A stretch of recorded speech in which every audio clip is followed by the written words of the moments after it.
Presta atenção. Eu vou reprisar, porque jornada é muita informação, né? A gente tem que ter um pouquinho de paciência para não perder o fio da meada. Então, vamos lá, vamos reprisar.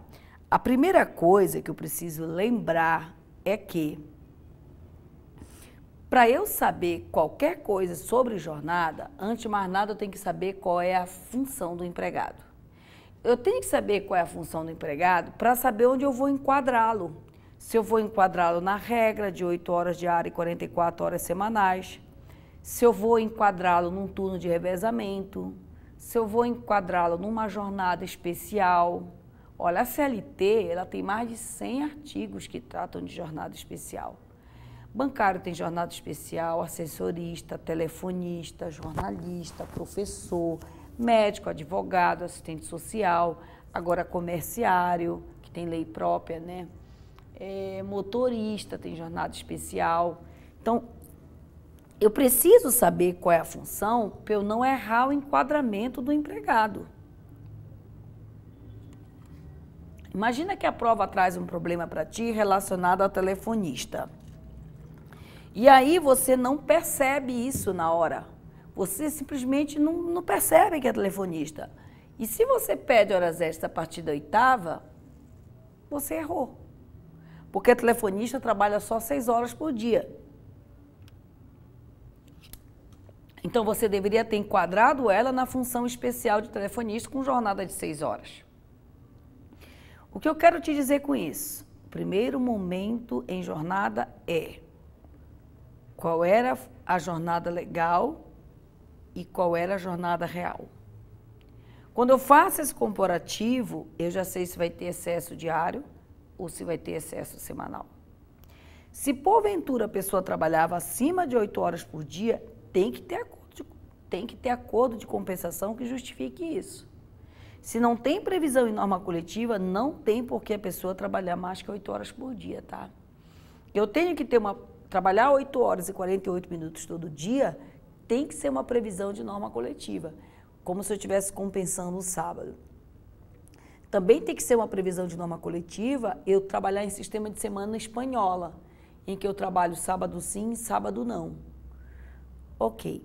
Depois que eu resolvo essa questão do limite diário e semanal, aí eu vou perguntando por parte, tá? Como é que estava o domingo dessa pessoa? O problema fala em domingo ou feriado? Se ele falar de domingo ou feriado, é mais um aspecto que tu tens que enfrentar. Depois tu vai ver se essa pessoa trabalhava à noite. Porque se ela trabalhava à noite, é outro aspecto que tu tens que enfrentar. E depois tu vais ver como é que estavam os intervalos desta pessoa. Tu sabes que a pessoa que trabalha mais de 6 horas por dia, que não tem 1 hora de intervalo assegurado, por exemplo, que goza 30 minutos de almoço ou 40 minutos de almoço, ela vai ter direito a 1 hora extra, todo dia.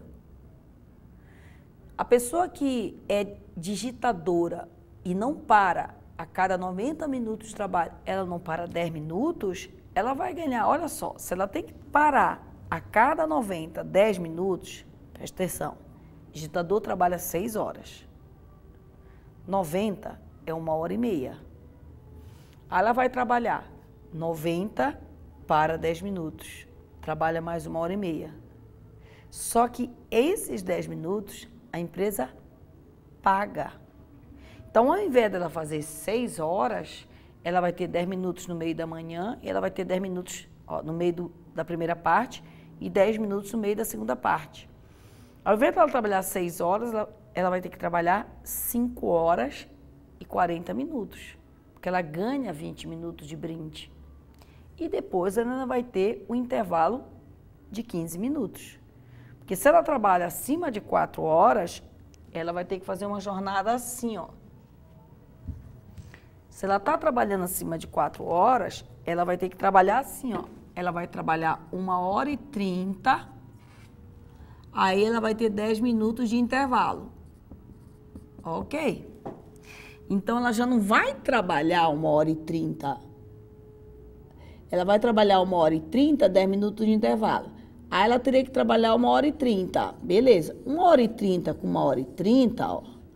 eu teria 3 horas de trabalho, certo? Aí ela tem, de novo, aqui ela vai ter que ter uns 15 minutos de intervalo. E de novo ela vai fazer 1h30, 10 minutos, 1h30. Percebam, esses 10 minutos tem que estar dentro das 6 horas dela. Então, se aqui, ó, seria 3 mais 3, tá errado. Então, no fundo do fundo, ela vai ter 1h30, 10 minutos, depois ela vai trabalhar 1h20. 1h30 e depois ela vai trabalhar 1h20. Porque se 10 minutos, a empresa paga. Ela só não paga esses 15 minutos aqui. Isso, veja, que aqui eu tenho 2 intervalos. O intra-jornada e o especial. E eles não se confundem, tá? Depois tu tens que observar como é que está o horário dela de saída. Depois tu tens que observar como é que está o horário dela de saída. Porque pode ser que ela esteja saindo e voltando a trabalhar no outro dia antes de completar 11 horas. O ferroviário nem é 11 horas. O ferroviário precisa passar 12 para voltar no outro dia. Então, ainda tem aquele intervalo entre um dia e outro. Tem a situação do motorista, que foi alterada em 2012. O motorista é o único cara que pode ter esse intervalo de 1 hora fracionado.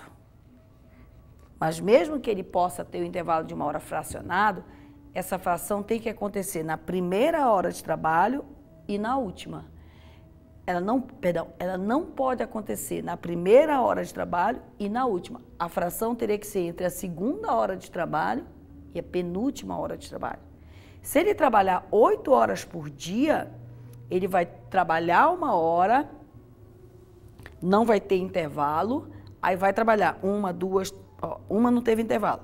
Quando ele começar na segunda hora dele, 2, 3, 4, 5, 6, 7, nessas 5 horas aqui ele pode ter fracionado o intervalo dele de 1 hora.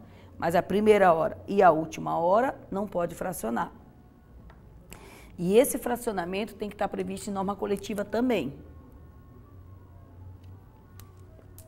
É o que diz o parágrafo 5º do artigo 71. Outra coisa de jornada que a gente tem que ficar esperto. Toda vez que eu tiver que pedir jornada noturna, hora extra noturna, eu não posso não pedir a redução da hora e o adicional noturno. E fique esperto com o seguinte, ó. Se a pessoa